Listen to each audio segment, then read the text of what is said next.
नमस्कार, बहुत स्वागत आपका नादी टीवी पर। मैं हूं आपके साथ पारुल। इस वक्त सीधा रुख करेंगे महेश्वर का, जहां महेश्वर में इस वक्त मोहन कैबिनेट मौजूद है। 17 धार्मिक शहर जहां पर शराबबंदी हुई उसको लेकर भी मोहर लग सकती है। अहिल्याबाई होलकर की 300वीं जयंती पर यह बैठक यहां पर हो रही है। महेश्वर की 3 तस्वीरें आपको दिखा रहे हैं, जहां किले में राज गद्दी को नमन करते हुए दिखाई दे रहे हैं मुख्यमंत्री। मां नर्मदा की पूजा अर्चना की, उसके बाद वो भी तस्वीरें आप देख रहे हैं, और साथ ही देवी अहिल्याबाई की 300वीं जयंती पर पुष्प अर्पित करते हुए दिखाई दे रही। 3 तस्वीरें महेश्वर से आपको दिखा रहे हैं। और इसके बाद जो है माना जा रहा है कि जो 17 जगहों पर शराबबंदी की गई है, 17 जिले, वहां शराबबंदी पर इस कैबिनेट में मोहर लगेगी। तो महेश्वर में इस वक्त मोहन कैबिनेट मौजूद है, जहां से ये तस्वीरें आप देख रहे हैं।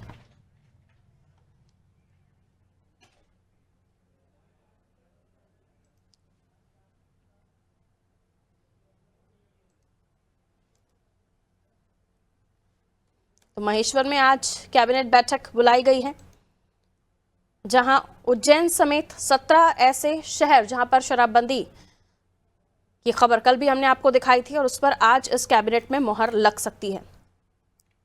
बड़ा फैसला होगा ये प्रदेश में।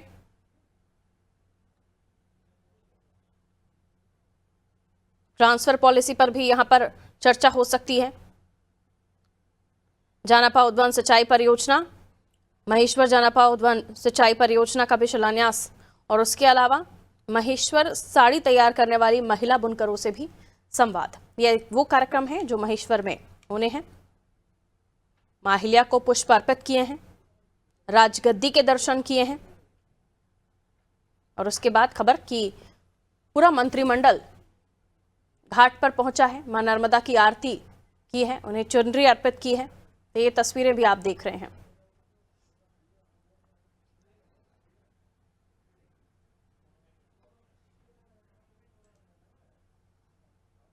और चलिए, योगेश हमारा सहयोगी इस वक्त हमारे साथ बने हुए हैं। तो महेश्वर में इस वक्त योगेश पूरी कैबिनेट मौजूद है, जहां पर कई बड़े फैसले भी लिए जा सकते हैं। ये खबर है कि मोहर लग सकती है उज्जैन समेत 17 जिलों में जो शराबबंदी की खबर आई थी, और उसके बाद कई कार्यक्रमों में भी उन्होंने अलग अलग तरीके से पहुंचकर शिरकत की है, जहां हम तस्वीरें भी देख रहे हैं। मां अहिल्या को उन्होंने पुष्प अर्पित किए उनकी प्रतिमा पर, और उसके अलावा अभी नर्मदा घाट की तस्वीरें हम देख रहे हैं। योगेश जी पारुल, देखिए अभी मुख्यमंत्री डॉक्टर मोहन यादव ने सबसे पहले अहिल्या देवी की प्रतिमा पर पुष्प अर्पित किए, उनकी गादी पर उन्होंने नमन किया। उसके बाद में उन्होंने नर्मदा घाट पर पूजन अर्चन किया है, और उसके पश्चात अभी जो नर्मदा रिट्रीट जो होटल है, वहां जहाँ कैबिनेट की बैठक होना, उस कैबिनेट की बैठक में शामिल होने के लिए यहाँ पहुंच चुके हैं। और कुछ ही समय में अब कैबिनेट की बैठक शुरू हो जाएगी, और लगभग 1 से 1.5 घंटे कैबिनेट की बैठक चलेगी। और इससे जो अहम प्रस्ताव उस पर मोहर लगेगी। सबसे बड़ा जो प्रस्ताव जो मध्य प्रदेश के लिए बड़ा विशाल बनने वाला, वो है शराबबंदी। जो 17 शहर धार्मिक शहर है, उन पर शराब पूरी तरह से प्रतिबंध हो जाएगी। उन जगहों पर न तो देशी न विदेशी किसी तरह की शराब भी नहीं बिकेगी, और उस पर पूरी निगाह जो आबकारी विभाग है उनकी, और आबकारी नीति पर नया प्रस्ताव भी लाया जाएगा। इसके अलावा महिला सशक्तिकरण बिल को लेकर भी यहाँ पर प्रस्ताव पर चर्चा होगी। और सबसे बड़ी बात आपको बता दें कि ये जो शहर है महेश्वर, इसको एक नया पर्यटक स्थल जो बनाया जाएगा, और उसकी कवायद ही यहाँ पर कैबिनेट की डेस्टिनेशन बैठक यहाँ पर हो रही है।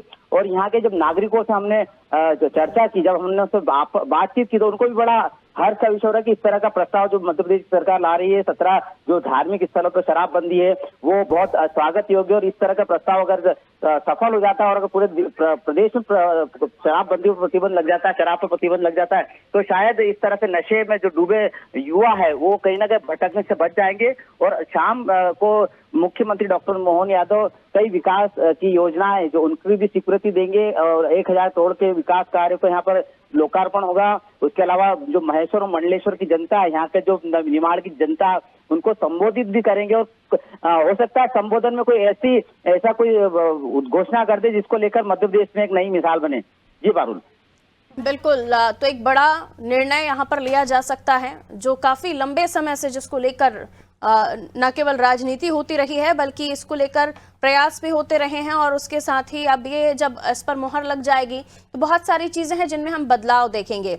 जो धार्मिक स्थल है खासतौर पर वहां से जो संदेश, इससे पहले भी हमने देखा कि जब सीएम मोहन यादव ने जैसे ही पदभार ग्रहण किया था सबसे पहला फैसला उन्होंने जो मीट शॉप्स हैं, नॉनवेज की शॉप्स हैं, उसको लेकर दिया था।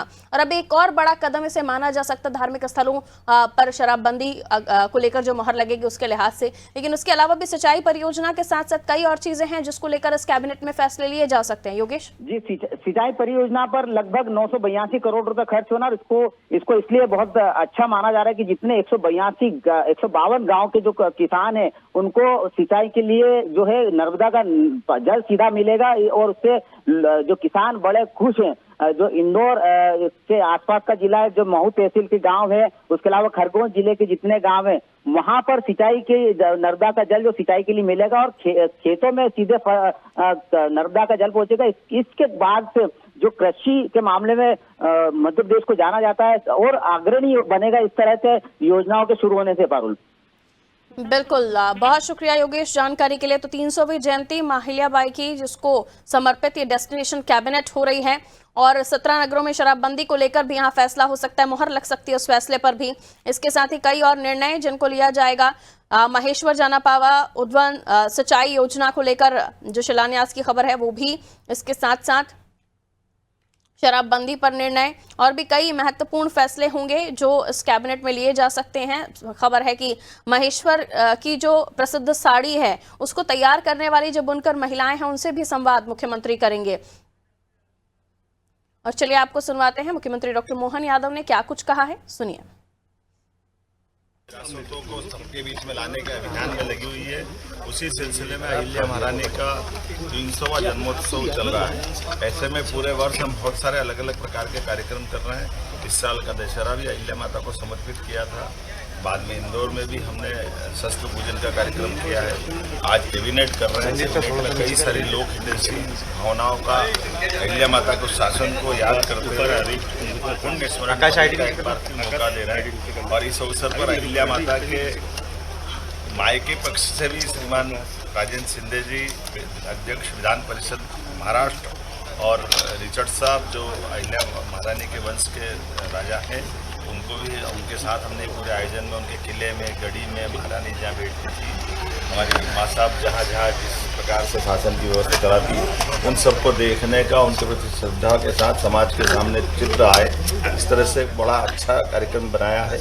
और खास करके माँ नर्मदा का जो आशीर्वाद उनको मिला है, माँ नर्मदा के माध्यम से पूरा प्रदेश आज हमारे लिए सिंचाई के एक अलग प्रकार की पहचान में वो साबित हुआ है। और इसकी कई सारी योजना भी आज लोकार्पित की जाएगी। मैं माँ नर्मदा के किनारे इस पवित्र धाम पर आज पुनः माँ साहब को स्मरण कर रहा हूँ और उम्मीद करेंगे कि हम माननीय प्रधानमंत्री जी के नेतृत्व में हमारी सरकार भी उसी प्रकार से लोक हितैषी निर्णय लेते हुए लगातार अपनी जनता में अपनी लोकप्रियता भी हासिल करे और जनता का कल्याण करने में अपनी भूमिका अदा करे।